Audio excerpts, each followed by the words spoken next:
54. O futuro vira poeira.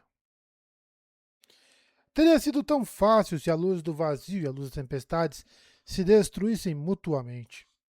Uma resposta tão simples. De Ritmo da Guerra, página 6. Vovô, meu pai morreu sendo corajoso? Perguntou o pequeno Gavinor. Dalinar se acomodou no chão da pequena sala, deixando de lado a espada de madeira que usara para brincar de caça ao grã carapaça. Adolin fora mesmo tão pequenino daquele jeito um dia? Estava determinado a não perder tanto da vida de Gavi quanto perder a dos seus filhos. Queria amar e apreciar aquela criança solene de cabelo escuro e olhos de um amarelo puro. Ele foi muito corajoso, respondeu Dalinar, acenando para que a criança fosse sentar no seu colo. Muito mesmo. Foi praticamente sozinho até nosso lar para tentar salvá-lo. Para me salvar? Ele morreu por minha causa, sussurrou Gavi. Não. Ele morreu por causa de pessoas más. Pessoas más como a mamãe? Raios. Pobre criança. Sua mãe também foi corajosa.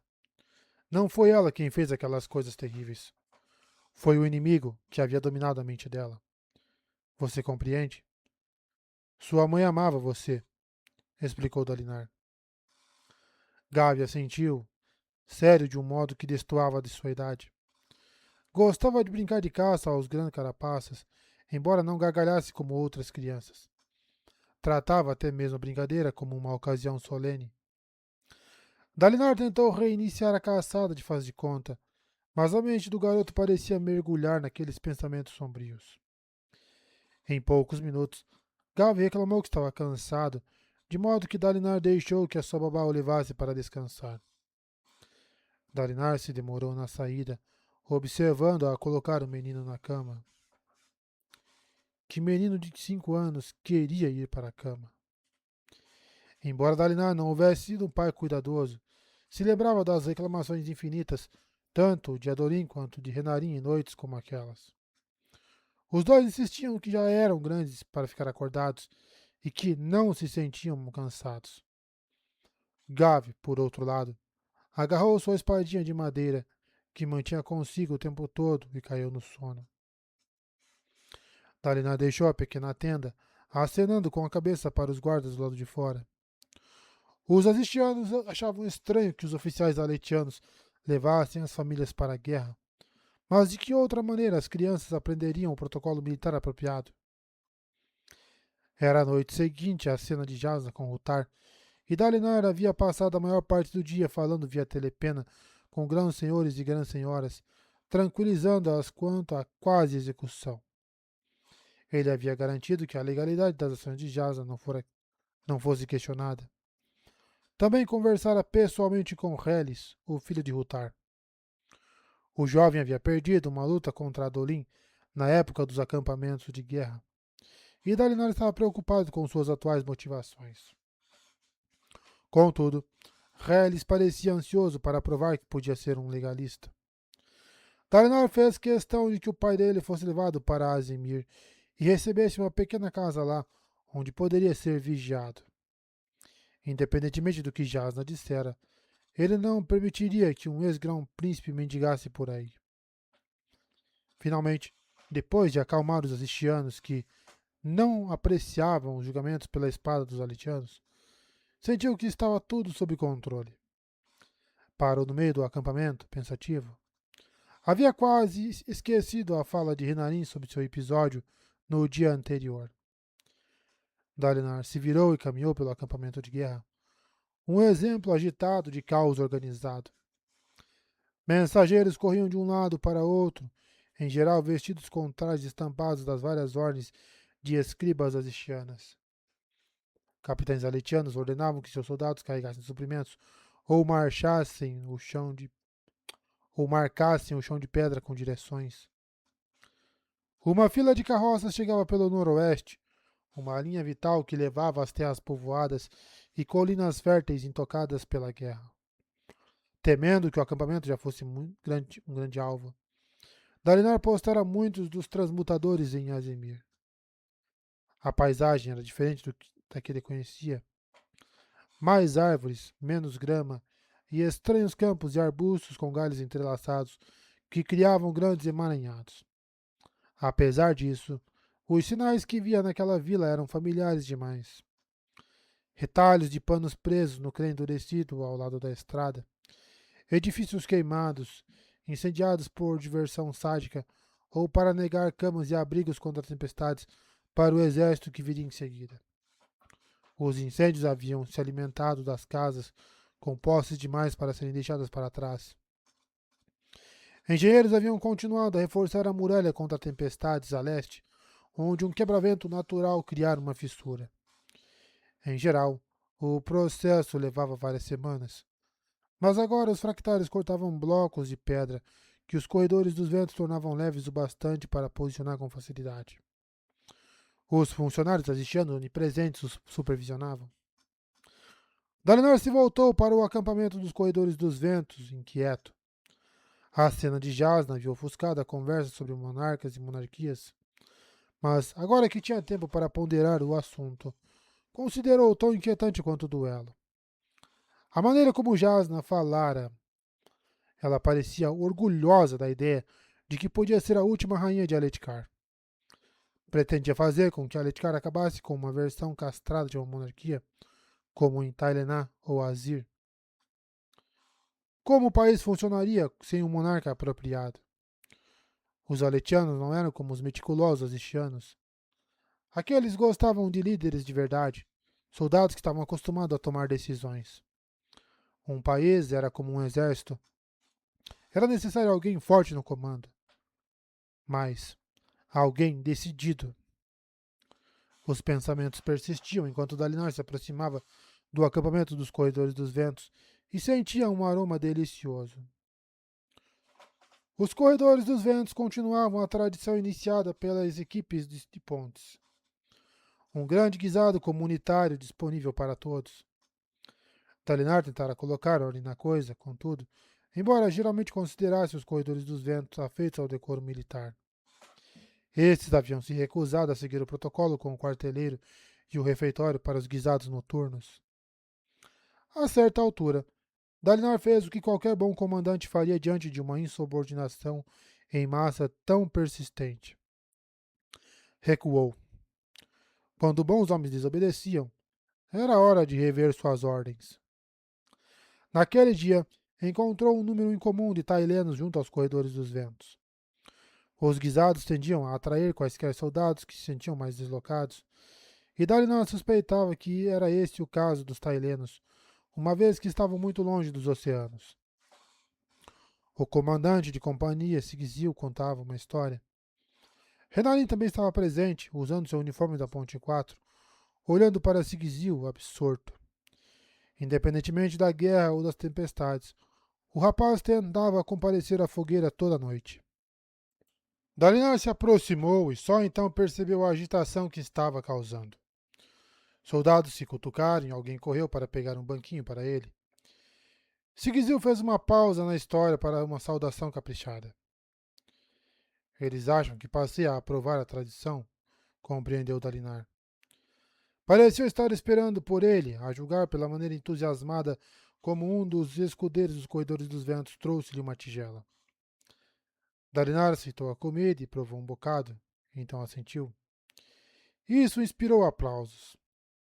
Depois, não havia nada a fazer exceto se acomodar e continuar comendo, indicando que o resto do pessoal podia continuar com o seu ritual.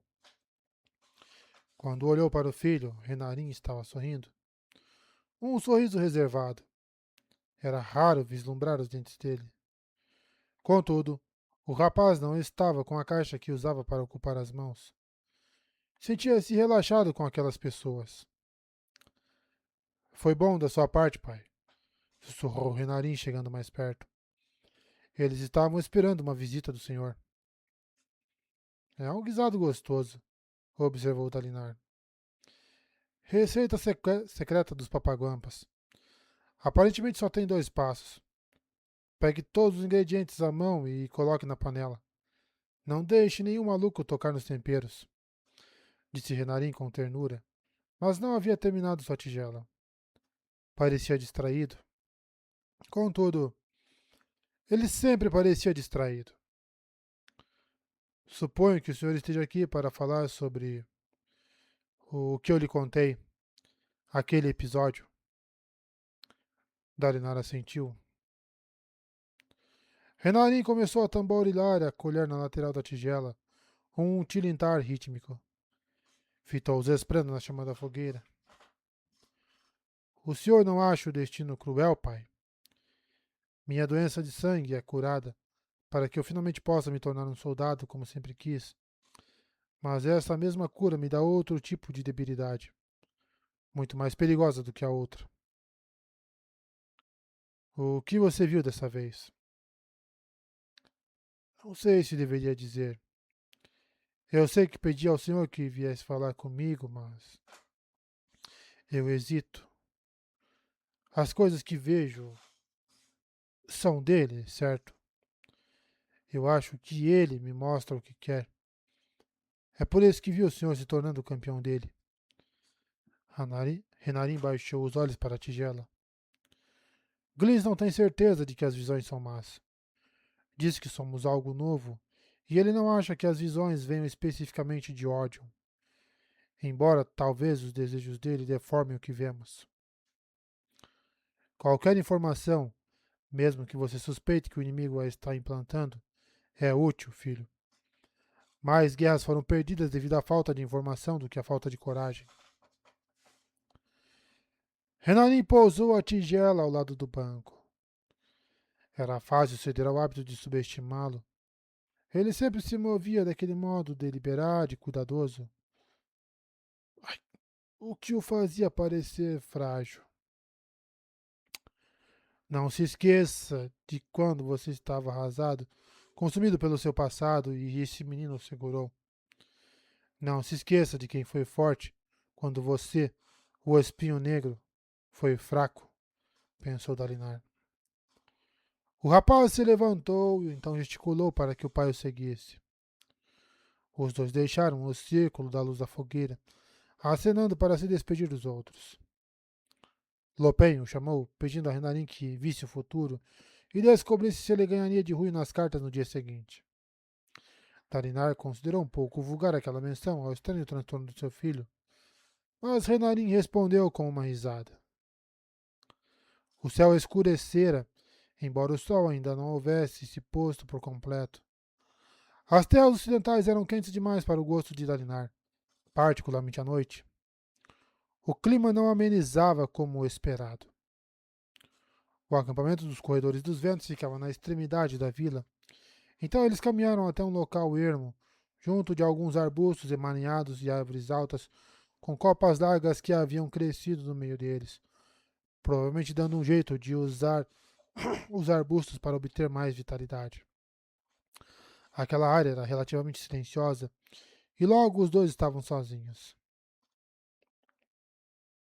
Renarin, você vai me contar o que viu? Perguntou Dalinar. O filho passou a se mover mais lentamente. Seus olhos capturaram a luz da fogueira do acampamento já distante. Vou, mas quero fazer isso direito, pai. Então preciso invocá-la de novo. Você pode invocá-la? Pensei que acontecesse sem aviso. E acontecia. E vai voltar a ser assim. Mas neste momento é como é. Ele voltou para a frente e adentrou a escuridão. Renarin deu um passo à frente e o chão abaixo dos seus pés se tornou um vidro escuro que se espalhava a partir do calcanhar da sua bota. O piso se partiu em uma teia de aranha, um padrão proposital, preto sobre preto. Gliss, que preferia se esconder dentro de Renarin, se empolgou. Ele capturou a visão, de modo que pudessem estudá-la. Renarin não estava tão empolgado. Seria muito mais fácil se fosse como os outros radiantes. Vidro manchado se espalhou ao redor, engolfando a paisagem, uma luz fantasma cintilando e brilhando além da escuridão. Enquanto ele caminhava, cada uma das pegadas fazia o chão pulsar em vermelho através das rachaduras. Seu pai não conseguia ver o que ele via, mas, com sorte, Renarin poderia descrever aquilo direito. Nesta visão, eu vejo o Senhor, começou Renarin. O Senhor está em muitas delas. Nesta, está de cabeça erguida como se fosse um vitral e está usando a armadura fractal. Uma armadura fractal totalmente branca, embora esteja perfurada por uma flecha preta. Você sabe o que isso significa? Perguntou Dalinar. Uma sombra quase invisível do outro lado da janela de vidro que o retratava. Acho que é o símbolo do Senhor, de quem o Senhor era, de quem se tornou. A parte mais importante é o inimigo. Ele toma a maior parte dessa imagem. Uma janela de luz branca amarelada se estilhaçando em pedaços cada vez menores até desaparecer. Ele é como o sol, pai. Controla e domina tudo. E, embora sua figura erga uma espada bem alta, está voltada para o lado errado. O Senhor está lutando sem parar, mas não contra ele. Acho que compreendo o significado. O Senhor quer um acordo, um torneio de campeões, mas vai continuar lutando, lutando e lutando contra distrações. Afinal, o que levaria o inimigo a concordar com um torneio que ele pode, teoricamente, perder? Ele já concordou, disse Dalinar. Os termos foram acordados? Uma data foi escolhida? Eu não sei se essa visão é o que ele quer que vejamos. Mas, de todo modo, não acho que ele esteja tão preocupado a ponto de concordar com os termos. Ele pode esperar, fazer com que o Senhor continue lutando, fazer com que nós continuemos lutando. Para sempre. Pode conduzir esta guerra de modo que nunca termine. Dalinar deu um passo à frente, atravessando o vitral que o retratava, embora não soubesse disso. Parecia a Renarin que o pai não envelhecera.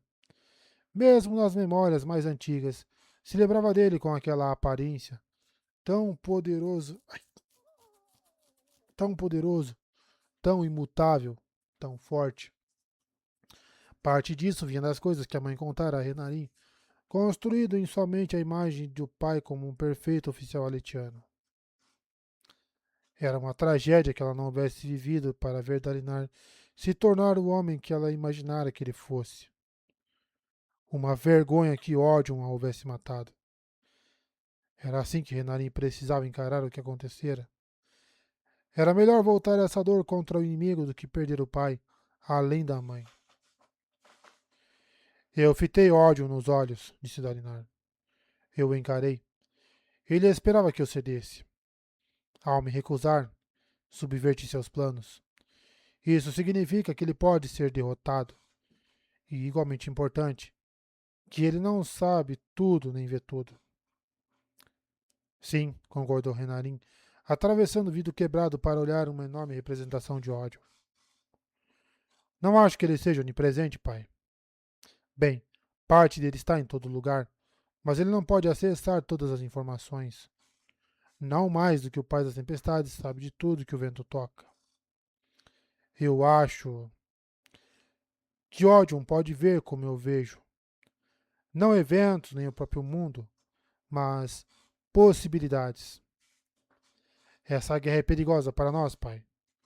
No passado, os arautos podiam organizar nossas forças, lutar conosco por algum tempo e então voltar para trancar as almas dos moldados na danação, impedindo seu renascimento. Assim, cada moldado que matávamos era uma verdadeira baixa. Mas o Sacropacto está quebrado agora, e os moldados não podem ser aprisionados. Sim, disse Dalinar, movendo-se para ficar ao lado de Renarin. Eu andei pensando nisso, tentando determinar se há uma maneira de restaurar o Sacropacto, ou de algum modo incutir medo no inimigo. Este é um novo território, tanto para nós quanto para ódio.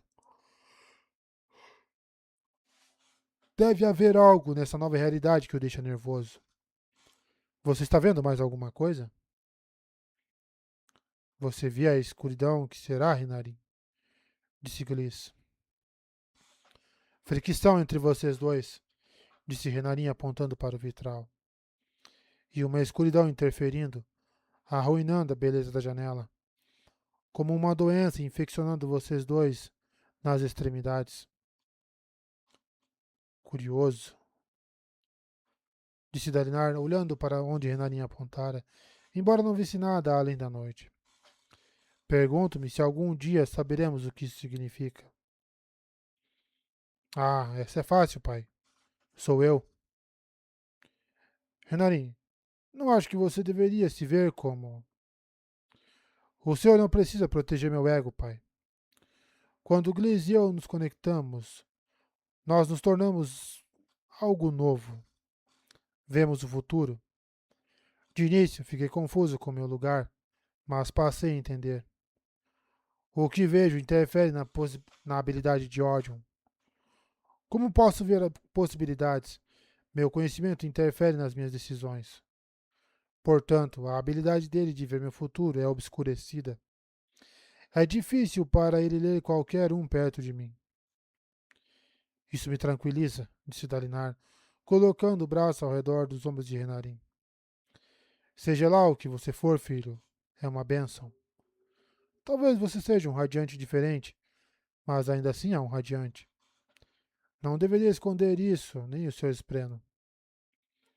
Renarin baixou a cabeça, envergonhado.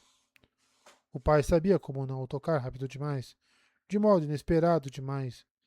Então não era o braço ao redor dos seus ombros. Era só que... Bem, Dalinar estava acostumado a conseguir o que queria. Havia escrito um tormentoso livro. Renarin não tinha ilusões de que seria aceito daquele jeito. Ele e o pai podiam ser de posições similares da mesma família, mas Renarin nunca conseguiria navegar a sociedade como Dalinar. Era verdade que, por vezes, o pai navegava a sociedade como um chule atravessando uma multidão, mas as pessoas saíam do caminho do mesmo jeito.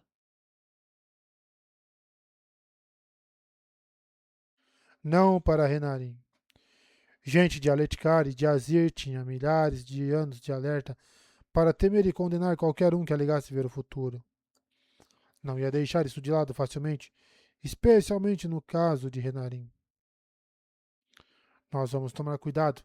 Vamos ficar em segurança, pensou Gliss. Vamos tentar, pensou Renarin. Em voz alta, disse apenas: Obrigado. Significa muito que o senhor acredite em mim, pai. Você vai perguntar? Para que meus irmãos possam ser? Gliss quer que eu diga que há outros com ele. Outros esplêndidos que Sajanat tocou, mudou, transformou em seja lá o que sejamos. O que ela fez não é certo. Corromper esprenos. Se eu sou uma bênção, pai, por que rejeitar os outros? Por que condenar aquela que os criou?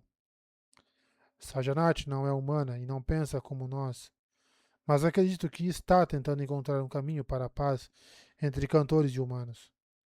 À sua própria maneira. Ainda assim, eu senti o toque de um dos desfeitos, Renarin. E por um você julgar todos? Mas Renarin não disse isso em voz alta. Vezes demais as pessoas falavam sem pensar. Então ele esperou. De quantos esplanos corrompidos estamos falando? Perguntou Dalinar por fim. Poucos. Ela não transforma esplanos inteligentes sem consentimento. Bem, é bom saber disso. Vou pensar. Você está em contato com ela? Faz meses desde a última vez. Gliss está preocupado com esse silêncio, embora pense que ela está próxima. Ela cria em nós uma facção que não é amada pelos homens nem por Orion, disse Gliss. Sem lar, sem aliados. Ela pode ser destruída por qualquer um dos dois lados. Vamos precisar de mais. Como você e como eu. Juntos. Ao redor de Renarin, as janelas de vidro manchado começaram a se desfazer. Era necessário luz das tempestades e esforço da parte de Gliss para recriá-las. E ele estava ficando cansado demais. Aos poucos, o mundo de Renarin retornou ao normal. Me avise se ela entrar em contato com você, pediu Dalinar. E se qualquer um desses episódios se repetir, converse comigo. Entenda um pouco de como é, filho. Você não está tão sozinho quanto deve pensar. Ele conhece você, disse Gliss empolgado com a ideia. Ele conhece e vai conhecer. Renarin achava que talvez acontecesse. Talvez conhecesse. Isso era incomum e reconfortante. Tenso de início, ele se encostou ao pai e aceitou a força oferecida enquanto via o futuro virar poeira ao redor. Nós precisamos de mais. Precisamos de mais como nós, que vão ser. Quem? Pensou Gliss. Tenho em mente um que seria uma escolha perfeita, pensou Renarin.